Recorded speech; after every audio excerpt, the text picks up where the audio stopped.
All right, now we're going to talk about how to actually learn an opening. As I said before, chess has been studied extensively.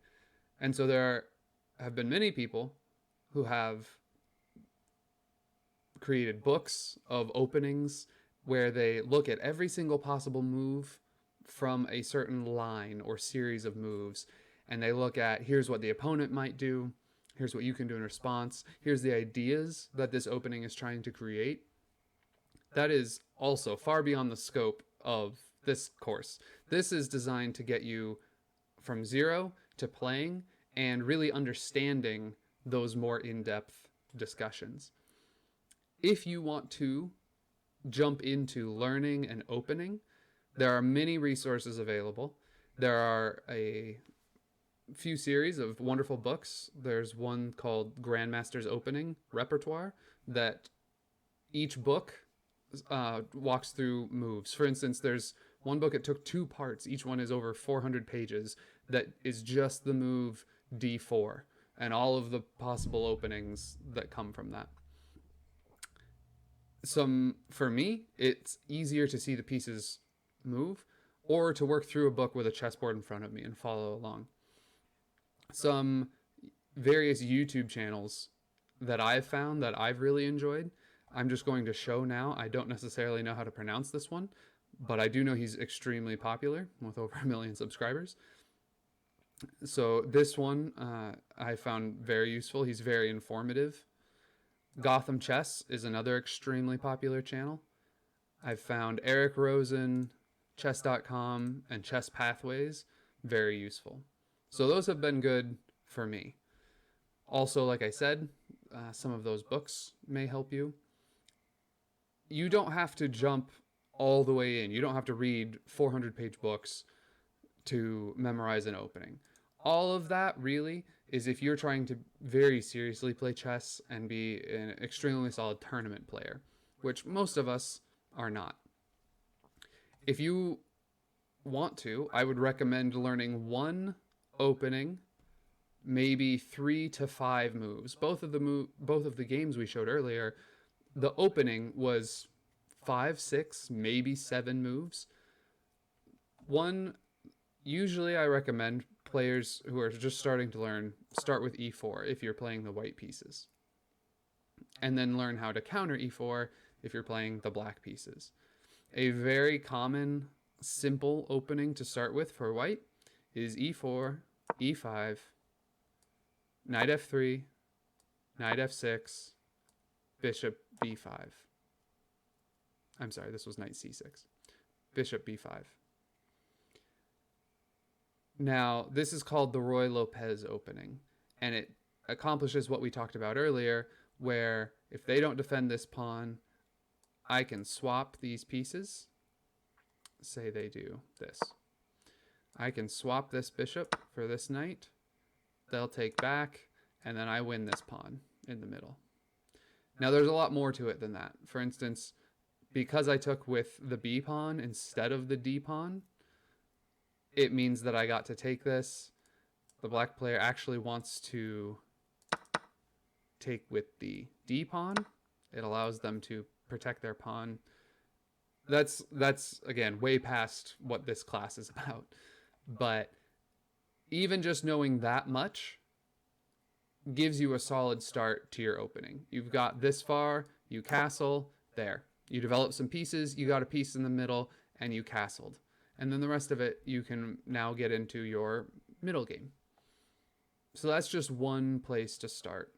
There's so much that can be done with the opening, and hopefully this has gotten you feeling capable on your own. I also wanted to talk about chess.com. I highly recommend chess.com as a place to play. There's a free app for your phone or on the computer you can play. The reason I recommend it is due to its powerful analysis tools. So I highly recommend you start playing some games right away. Don't wait until you've finished every single video. And I also recommend, you can see over here how the time control that I played. So if you go to play a game, you pick what time you want to play as. So if you're playing a 5-minute game, which a lot of people play, and it's perfectly fine to play, but if you're playing the entire game in 5 minutes, you do not have the time to think about your moves. So I strongly recommend playing at least a 30-minute game. I like to play 45-45. That means it's a 45-minute game, but every move you make, you get an extra 45 seconds on your clock, a 45-second increment. Now, maybe you don't have an hour to an hour and a half to play a game of chess, and that's perfectly fine. Do a 10-minute, a 15-minute game, a 5-minute if that's all you have time for. That is okay. But if you're trying to study and you're trying to learn and really think about each of your moves, I highly recommend playing a longer game.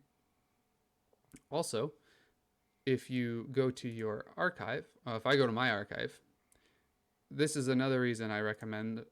I think chess.com is an excellent place, because at the end of your game, you can analyze the game, and it will show you the things you did well, the things you did poorly, and it'll give you puzzles to try to fix. So for instance, if I hit analysis, I can go through every single move in the entire game. But I also really like this key moments for beginners. If I click key moments here, or if I go to the moments tab, it will jump through the game to the moves where either you did something really well or really bad. And then if it was really bad, it'll give you a little puzzle to try to see if you can find the better move. So you see, I made several moves that were strong. Here it says I found the only good move, so that was a plus. And then here it said I blundered, and I made a big mistake. And then I can try to find, if I hit retry here, I can try to find what I should have done. It says, can you find a better move? After looking at it for a long time, when you get to chess puzzles, you never want to just start making moves, because you're not going to learn anything. You want to really look at it and try to see exactly the correct move, because that's how you do it when you're playing a real game. So the best move was knight e7. We'll talk about why later. But I strongly recommend this as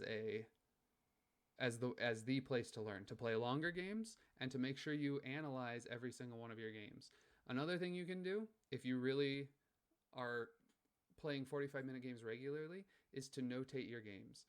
Get a piece of paper and a pencil next to your computer while you play, and each move, write down the opponent's move and your move and your thoughts on the move. Now, if it's just the opening and you're very practiced on that, or if they hang a piece, you don't need to note, well, they hung a piece and I took it for free. That's obvious. But if you got to a spot where you really didn't know what to do and you're trying to think about what should I have done, what was the best move, write that down. And then later you analyze it and you can see which of your thoughts were right, which ones are wrong, and it really helps to fix it. So hopefully that helps. You should be about as prepared as you can be to play the first part of chess, the opening.